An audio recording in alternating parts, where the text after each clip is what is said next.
नमस्कार दोस्तों, मैं अमिता झुंझुनवाला यूट्यूब चैनल पर आपका स्वागत करती हूँ। मैं पाठ नंबर 4 सदैव पुरतो निदेहि चरणम संस्कृत विषय कक्षा 8 के प्रश्न उत्तर कराने जा रही हूँ। अर्थ जैसे अपन ने कल की वीडियो में कर लिया था, अब अपन इसके प्रश्न उत्तर कर रहे हैं। बच्चों ध्यान से देखना। क्वेश्चन नंबर 1 है, पाठ्य दत्तम गीतम सस्वरम गायत। ये आपको खुद को इसकी जो कविता है खुद को पढ़नी है। सेकंड नंबर क्वेश्चन है, अधोलिखिता नाम प्रश्नानाम उत्तराणी एक पदेन लिखत। नीचे लिखे गए प्रश्नों के उत्तर एक पद में लिखिए। पहला प्रश्न है, स्वकीयम साधनम किम भवति। अपना साधन क्या है? तो अपन को एक शब्द में ही इसका उत्तर देना है, तो इसका उत्तर लिखा जाएगा बलम। अपना साधन क्या है? बल। बल हमारा अपना साधन है। अगला प्रश्न है, पथि के विषमा प्रखरा। मार्ग में क्या विषम और प्रखर है? तीक्ष्ण क्या और उबड़ खाबड़ चीज़ें अपन को मार्ग में क्या क्या मिलेगी? तो वो है पाषाण, पत्थर। अगला प्रश्न है, सततम किम करणीयम। निरंतर क्या करना चाहिए? तो ध्येय स्मरणीयम। हमारे लक्ष्य का स्मरण निरंतर हमें करना चाहिए।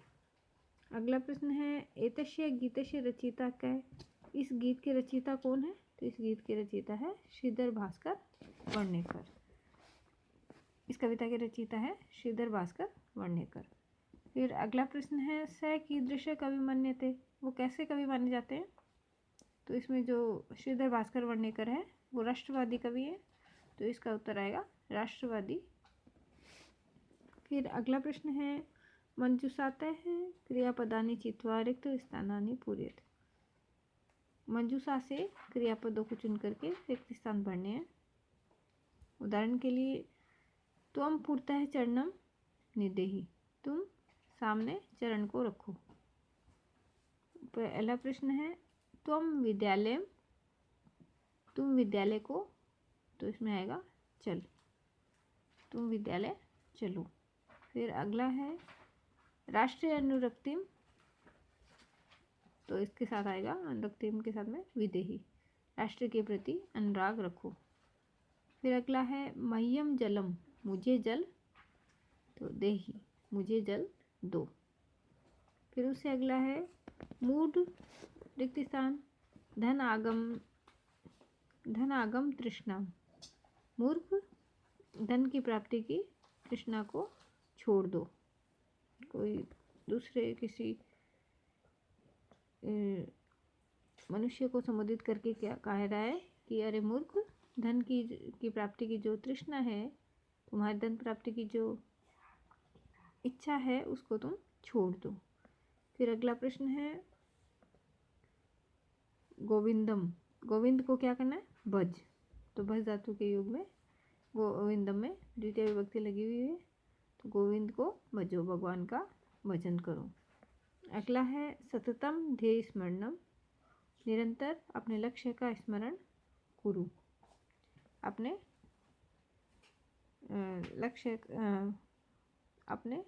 लक्ष्य का स्मरण करो। तो अब अगला प्रश्न है, उचित कथनानाम समक्षम आम, अनुचित कथनानाम समक्षम च इति लिखित, न इति लिखित। जो उचित कथन है उसके साथ में आम लिखो और अनुचित कथनों के साथ में न लिखो। पुरतः चरणम निदेहि। सामने चरण रखो। तो ये जो सेंटेंस है वो सही है कि गलत वो है? तो ये सामने चरण को रखो, मतलब आगे कदम बढ़ाओ, तो इसका आएगा आम। फिर अगला है, निज निकेतनम गिरि शिखरे अस्ति। अपना घर पर्वत की शिखर पर है। हमारा घर जो है कहाँ पर है? पर्वत के शिखर पर। तो ये बात सही है, तो इसका हो जाएगा आम। फिर अगला है, स्वकीयम बलम बाधकम भवति। अपना बल बाधक होता है। तो किसी भी कार्य को अपन जब करते हैं तो हमारा बल ही हमारा साधक होता है, न कि बाधक, इसलिए इसका ये होगा न।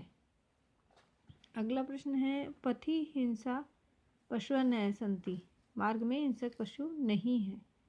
तो जो कवि इसमें रास्ता बता रहा है, पथ बता रहा है, उसमें हिंसक पशु है, इसलिए ये गलत है। तो इसका आएगा न।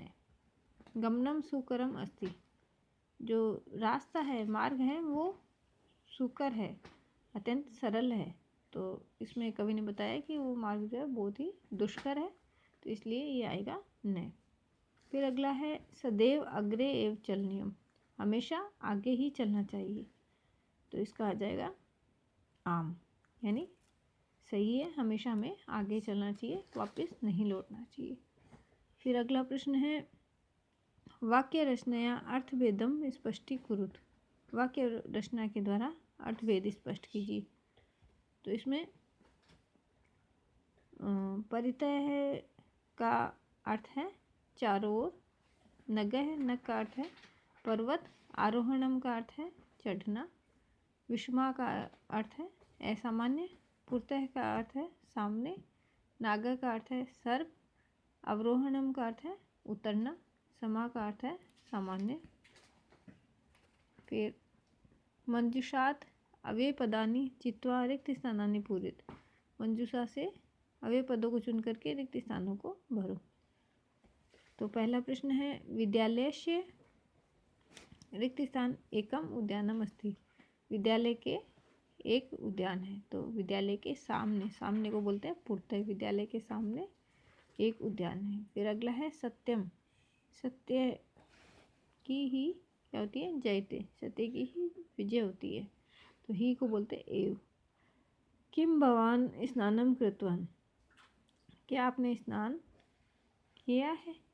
तो इसके साथ में खल्लू आएगा। फिर है स यथा चिंत्यति, वो यथा यानी जैसे, चिंत्यति यानी सोचते हैं, वैसे ही आचरण करते हैं, वह जैसा सोचता है वैसा ही आचरण करता है। तो यथा यानी जैसे और तथा यानी वैसे, तो तथा इसका इसमें प्रयोग होगा। तो वह जैसा सोचता है वैसा ही आचरण करता है।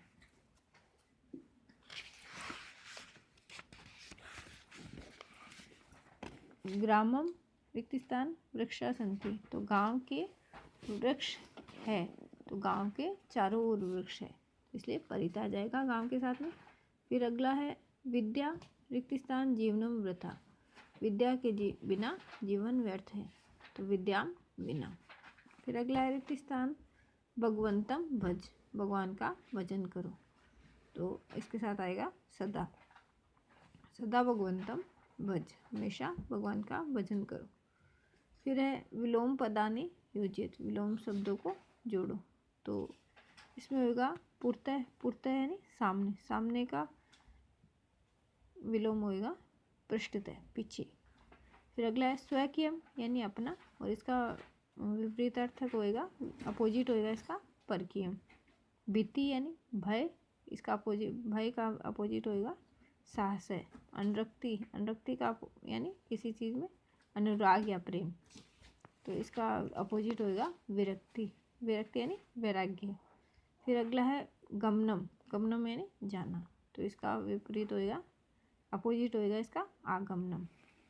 फिर अगला है लट लकार पदेभ्य लोट विधिलिंग लकार पदानाम निर्माणम कुरुत, लट लकार पदों से लोट और विधिलिंग पदों का निर्माण करना है। तो जैसे पठती शब्द है, तो इसका लोट लकार और विधिलिंग लकार होगा पठतु और पठित, पठ शब्द का। फिर है खेल सी, खेल सी में खेल धातु है, तो उसका बनेगा लोट लकार के अंदर,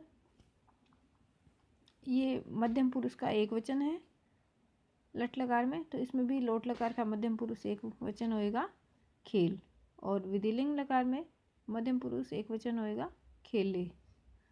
फिर है खादंती, खादंती का लोट लकार, खादंती जो है लट लकार प्रथम पुरुष बहुवचन है, तो लोट लकार प्रथम पुरुष बहुवचन होएगा खादंतु, और विधिलिंग लकार में होएगा खादेयु, विधिलिंग लकार में प्रथम पुरुष बहुवचन होएगा खादेयु। फिर पिबामी, पिबामी है लट लकार का उत्तम पुरुष एक वचन, और इसमें लोट लकार उत्तम पुरुष एक वचन में होगा पिबानी, पिब धातु है, पिबानी बनेगा उसका, और विधिलिंग लकार में बनेगा इसका पिप धातु का पिपेयम। फिर है हस्तः। तो हस्तः जो है वो लट लकार का प्रथम पुरुष द्विवचन है, तो इसका लोट लकार में प्रथम पुरुष द्विवचन बनेगा हस्ताम, और विधिलिंग लकार में बनेगा प्रथम पुरुष द्विवचन में हसेताम। नयाम है, इसमें ये लट लकार का उत्तम पुरुष बहुवचन है और इसका लोट लकार उत्तम पुरुष बहुवचन बनेगा नयाम, और विधिलिंग लकार में बनेगा उत्तम पुरुष बहुवचन में नयम। फिर है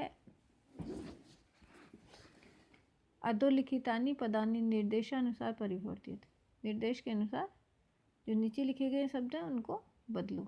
तो सब जैसे गिरिशिखर है तो इसका सप्तमी विभक्ति एक वचन होएगा गिरिशिखरी। फिर पथिन शब्द है, इसका सप्तमी विभक्ति एक वचन में होगा पथौ। फिर राष्ट्र शब्द है, चतुर्थी एक वचन में होगा राष्ट्राय।